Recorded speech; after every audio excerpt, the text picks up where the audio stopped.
The moment Evan stepped onto the porch, the world felt wrong. It was early morning, the air still cool, the sun just rising above the quiet street.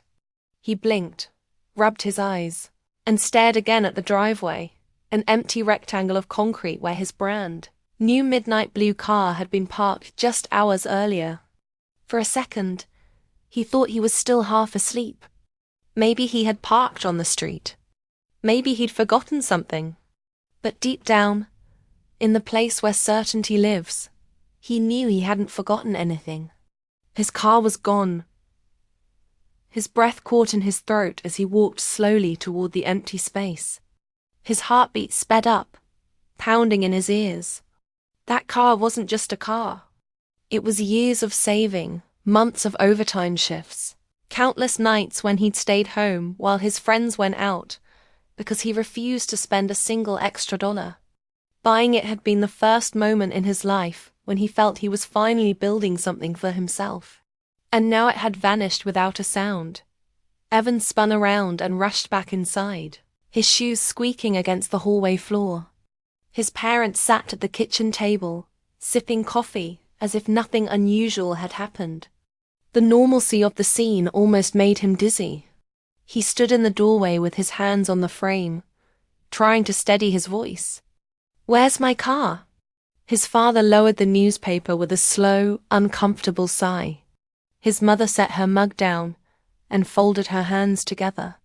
They shared a look, one that Evan didn't understand at first, but soon recognized as guilt. His stomach dropped. "Evan," his mother began gently, "we need to talk." He didn't want gentle. He wanted answers. His father cleared his throat. "We gave your keys to your sister." For a moment, Evan could not move.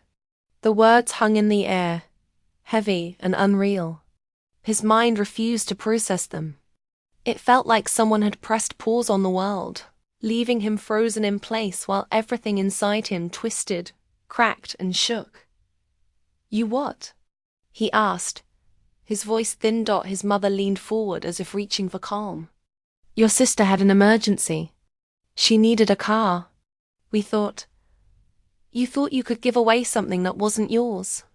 Evan shot back before he even realized he was speaking. His voice wasn't loud, but each word cut through the room like glass. Marissa entered the kitchen, then... Her arms crossed, eyes sharp but nervous. "Don't make it dramatic," she said. "I had no choice." Evan stared at her. She looked tired, but she also looked defensive, like someone who already knew she'd crossed a line but refused to admit it. That defensive tilt of her chin made something inside him harden. "What emergency?" Evan demanded. "My car broke down again," she said, brushing back her hair. "I had to get to a meeting. A really important one. It wasn't personal." "Not personal?" he repeated, almost laughing. "You took my car without telling me." "That's personal." His parents shifted uncomfortably. His father said, "She didn't take it. We gave her permission." Evan stared at them both, feeling a strange distance settle over him, like he was watching the scene from outside his own body. He waited for someone to say they were joking, that this was some kind of misunderstanding. But no one did.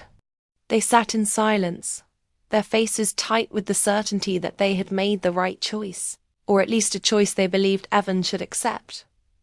The betrayal sank deep, not just because the car was gone, but because the people he trusted most had decided his hard work mattered less than his sister's sudden need. They hadn't even asked him. They had simply handed over something he had built, earned, and cherished. Evan felt pressure behind his eyes, the kind that came from holding back too much emotion at once. Anger, disbelief, confusion, all of it churned together. But beneath it all, something colder began to form. Something steady. Something sharp. He stepped back, needing space, needing air. His mother rose as if to follow him, but his father touched her arm. They must have thought he needed time to calm down. They didn't realize something inside him had already shifted. He walked outside, each step heavy. The driveway still gaped open, the absence of the car louder than any argument could have been. The morning sun glinted off the pavement, mocking him with its brightness. He stood there, staring at the empty space, feeling the betrayal sink deeper with each breath.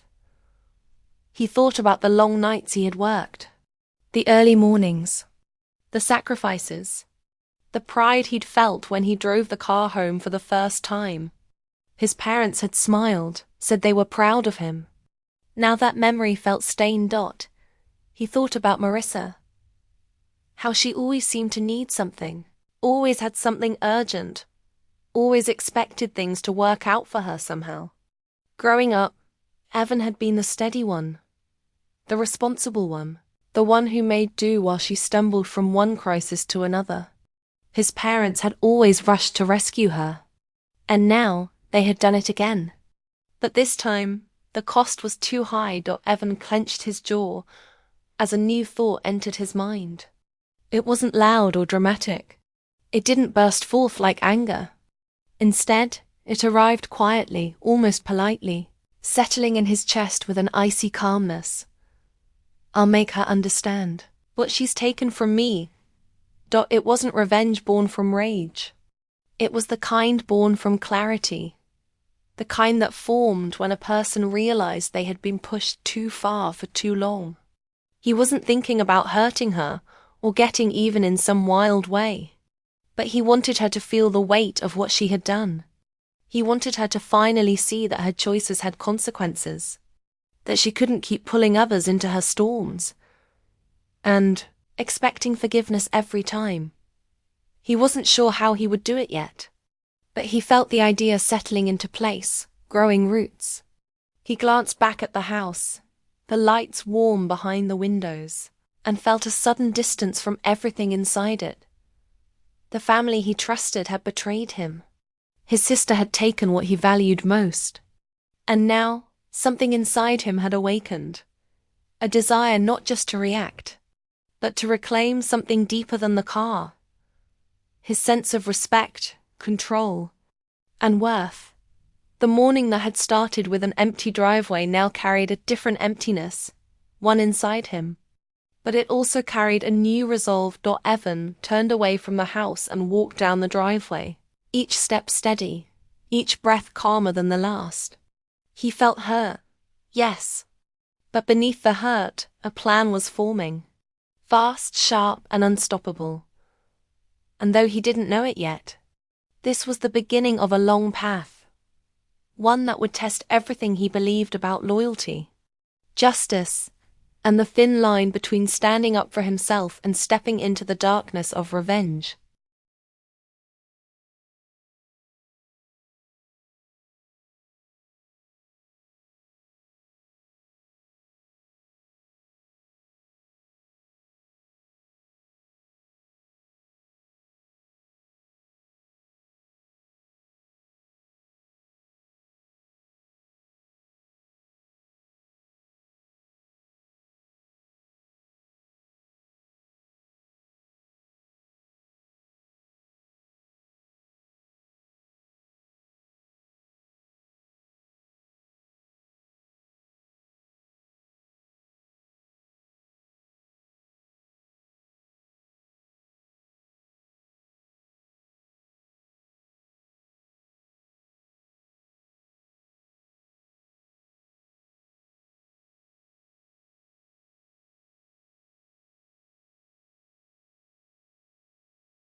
In the days that followed, the house felt different, as if an invisible line had been drawn through the middle of it. Evan kept to himself, moving through rooms like a quiet storm. He didn't shout, didn't slam doors, didn't argue. Instead, he carried a calmness that made everyone uneasy.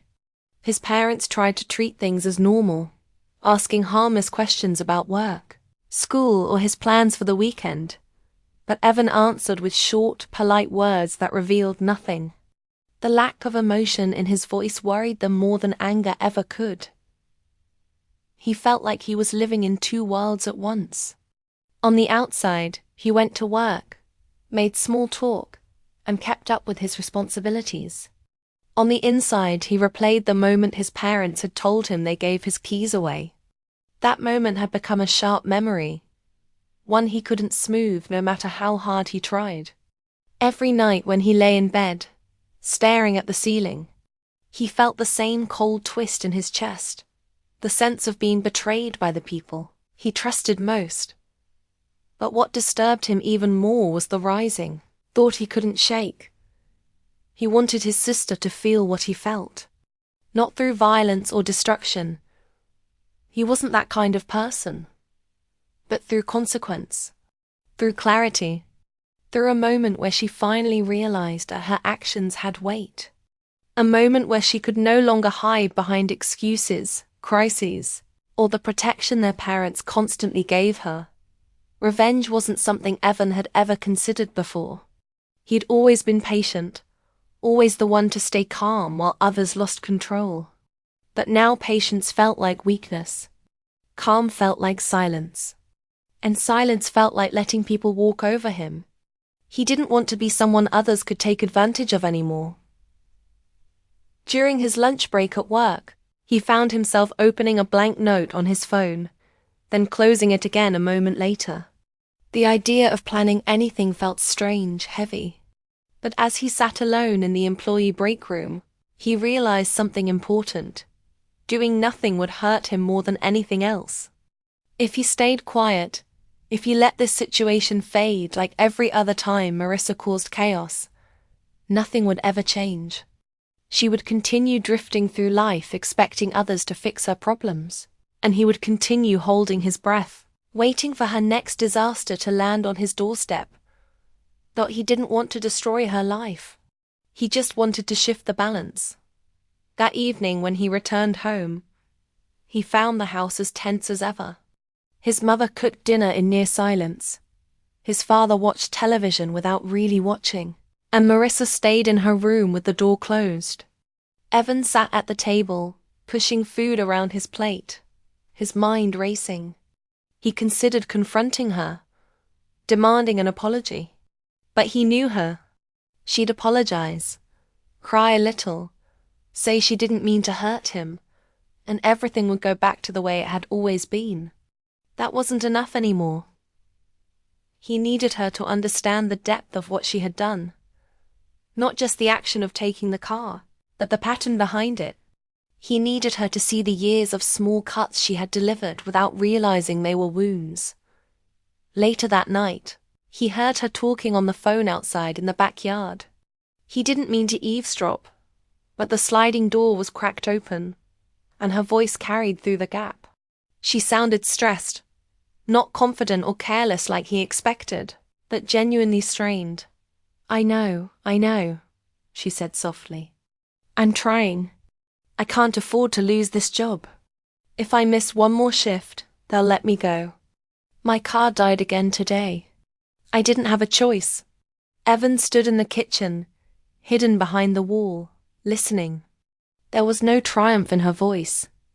No sign she had enjoyed taking his car. There was only worry, fear, and a kind of desperation he hadn't heard in her before.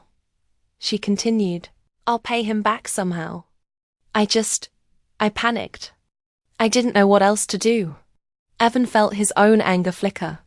The world inside him shifted. Until this moment, he had seen her actions through the lens of entitlement. The same entitlement she had shown for years. But hearing her now, hearing the pressure in her voice, made him wonder if he had missed something. Maybe she wasn't careless. Maybe she was drowning, and nobody had noticed because everyone was too tired of her chaos to look deeper. He stepped away from the door, feeling a mix of emotions swell up inside him. His plan for revenge, still only half-formed, no longer felt simple. It wasn't just about making her hurt. It wasn't even about getting even. It was about understanding the truth of who she was and why she made the choices she did. If she really was desperate, then what did revenge even mean? Still, the betrayal didn't vanish. Pain doesn't disappear just because you understand someone's reasons. It lingered, sharp as ever. Recognition didn't erase the fact that she had crossed a line. He wanted justice, not cruelty. But he still needed something from her. Acknowledgement, accountability, respect. Over the next few days, he watched her more closely. And for the first time in years, he saw the small cracks in her confidence. She looked exhausted, moving quickly but without direction, like someone trying to outrun problems that kept catching up. Their parents, meanwhile, hovered around her with concern, whispering about her job, her bills, her future. They didn't know how much their efforts fed into the imbalance between the siblings. Every time they cushioned her fall, they pushed Evan further into the background. One night, as he sat at his desk, he opened a folder where he kept old receipts, pay stubs, and notes from the year he'd spent saving for the car. He flipped through each piece of paper, remembering the sacrifices behind them. Those memories were fuel, reminders of why he couldn't simply let this go. He wasn't trying to punish her. He wanted her to take responsibility. He wanted her to feel the weight of her choices. And he wanted their parents to see that protecting her from consequences only made things worse. Slowly, an idea started to form in his mind. It wasn't dramatic. It wasn't cruel. It was simple. He would refuse to cover for her anymore. No more saving her reputation. No more stepping aside. No more letting her needs overshadow his. He would draw a line so clear that even she couldn't step past it without seeing the damage she caused. He imagined speaking to her directly, laying out everything he had been holding back for years. The resentment, the disappointment, the exhaustion. He imagined telling his parents he wouldn't tolerate their excuses anymore. He imagined watching the realization hit them all at once, not through anger, but through undeniable truth. This wasn't revenge in the cinematic sense. It was a different kind, a deliberate shift of power, a reclaiming of his own space in a family that had too often expected him to shrink so someone else could stretch. The more he thought about it, the more he felt control settling back into his hands. The old Evan would have swallowed the hurt. The old Evan would have tried to keep the peace. But now he knew peace meant nothing if it only existed, because he was the one always bending dot as he sat in the dim light of his room. He felt something steady rise in him. Confidence, clarity, resolve. He would confront her, not to shame her, but to challenge her. Not to break her, but to finally demand the respect he should have had all along. He didn't rehearse the conversation. He didn't plan every word. He didn't need to. The truth had finally found its shape inside him. And when the time came, he knew it would spill out in a way that could not be ignored. He wasn't sure how she would react. Anger, tears, denial, maybe even guilt. But whatever happened, he would stand his ground. He'd stopped being afraid of conflict the moment he realized staying silent had turned him into someone he didn't recognize. For the first time since the car disappeared, he felt the air around him lighten. Not because the hurt was gone. When Marissa finally pulled the car into the driveway that evening, Evan was already standing by the window, watching the headlights sweep across the pavement. His stomach tightened. Not with anger this time, but with a strange feeling he couldn't name. He had spent days building up to this moment, rehearsing different versions of what he wanted to say, only to erase them all because none of them felt honest enough. Now the moment was here, and everything inside him felt sharp and clear. He stepped outside as she turned off the engine. The air was cool, the sun already gone. Marissa got out slowly, not with her usual confidence but with caution, as if she had prepared herself for a confrontation she couldn't avoid. The tiredness in her eyes was obvious, and for the first time, Evan saw it without judgment. Still, the wound she had given him remained. He couldn't ignore it, no matter how exhausted she looked. She closed the door quietly. "Evan, can we talk?" He nodded, though his chest felt tight. This was it, the moment he'd spent days climbing toward. He didn't want to explode or accuse. He wanted truth. Plain and direct. They stood facing each other in the dimly lit driveway. She crossed her arms, then uncrossed them, unsure where to place her hands. For once, she seemed small, not loud, not demanding. Just uncertain. "I shouldn't have taken it," she began. Her voice cracked on the last word. "I know you're angry. You have every right to be." Evan didn't interrupt. He let her speak. "I panicked. My car died again, and I didn't know what else to do. I was going to lose my job if I didn't make it to that meeting." She swallowed hard. "I thought I could borrow yours and bring it right back. I wasn't trying to steal anything." He watched her carefully. She wasn't defending herself with excuses. She wasn't minimizing his feelings. She was admitting fault, something he never thought he'd see from her. But even with her honesty, the weight on his chest didn't lift. "You didn't ask," he said, his voice steady. "You didn't even text. You let Mom and Dad decide for me. You acted like what I wanted didn't matter." She looked down at the ground, her shoes scuffing the gravel. "I know. I messed up." Her voice trembled, but she kept going. "I've been under so much pressure lately. I know it looks like I'm always causing trouble, but it's not because I want to. I'm trying, Evan. Really trying. My job is hanging by a thread. My bills keep piling up. And every time I think I'm getting back on my feet, something else goes wrong." He felt a pinch in his chest, empathy trying to push through the hurt. But he couldn't let himself soften too quickly. This wasn't just about a broken-down car. It was about years of being the steady one. The forgotten one. The one expected to stay calm while she spun out. "I get that you're struggling," he said quietly. "But that doesn't mean you get to take things from me. I worked for that car.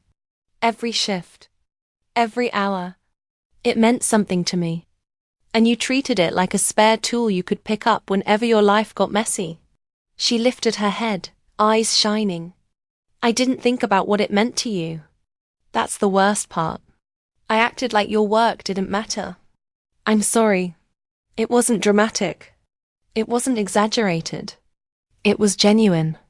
And hearing those words, real, unfiltered, made the tension inside Evan shift. He had wanted this acknowledgement for years, not just for the car, but for everything. The late-night calls, the emergencies, the constant chaos. The way their parents always stepped in for her and expected him to adjust. But now he stood face to face with the person he had built his revenge around, and she wasn't arrogant or selfish. She was scared, tired, and painfully aware of what she had done. He felt the anger loosen its grip, though it didn't vanish. "You can't keep doing this," he said, firmer than before. "You can't make a crisis and expect everyone to fix it. You have to start taking responsibility. Not just saying sorry, but actually changing." She nodded quickly. "I will. I mean it. I don't want to be that person anymore." The wind blew softly between them, carrying the scent of the neighbor's jasmine bush. For a long moment, neither of them spoke. Evan felt like he was standing at a crossroads inside his own mind. One path leading toward the revenge he'd imagined, the other toward something quieter but harder. Forgiveness, boundaries, and a chance to rebuild trust. He closed his eyes for a moment as the decision settled inside him. Revenge would feel powerful for a moment, maybe even satisfying. He could throw every painful memory at her, make her crumble under the weight of her mistakes. But then what? A broken relationship? A house full of bitterness? A victory that tasted like ash? He opened his eyes and looked at her. His sister, flawed but human, desperate but trying. "I'm going to help you fix your car," he said finally. She blinked in surprise. You are?" "Yes," he said. "But I'm not doing it to bail you out. I'm doing it because I don't want us to end up like enemies. But you have to promise me something." "Anything," she said quickly. "No more taking things without asking," he said. "No more letting Mom and Dad make choices that affect my life. If you need help, you come to me directly. And you respect whatever answer I give." She nodded, her expression softening with relief. "I promise." The tension between them began to ease. Not dissolve completely. That would take time. But shift into something manageable. Something honest. For the first time since his car had disappeared, Evan felt the pressure in his chest loosen. Not because everything was fixed, but because he had chosen a direction for himself. He wasn't the quiet brother anymore, the one who swallowed his frustration to keep the peace. He had spoken up, stood his ground, and defined his worth without tearing someone else apart. As they walked inside together, their steps in sync, Evan felt a surprising calm settle over him. He hadn't taken the revenge he'd imagined. Instead, he had chosen something harder, something that would last longer, rebuilding trust, asserting boundaries, and refusing to let resentment rule his life. He didn't walk away from the idea of justice. He reshaped it, and later, as he lay in bed, he realized something important. Revenge might have given him a moment of power, but choosing understanding gave him something far more valuable: peace. It didn't erase the betrayal. It didn't rewrite the past, but it allowed him to move forward without the weight of bitterness dragging him down. And that, he realized, was a kind of victory too. One stronger and deeper than anything he had ever imagined.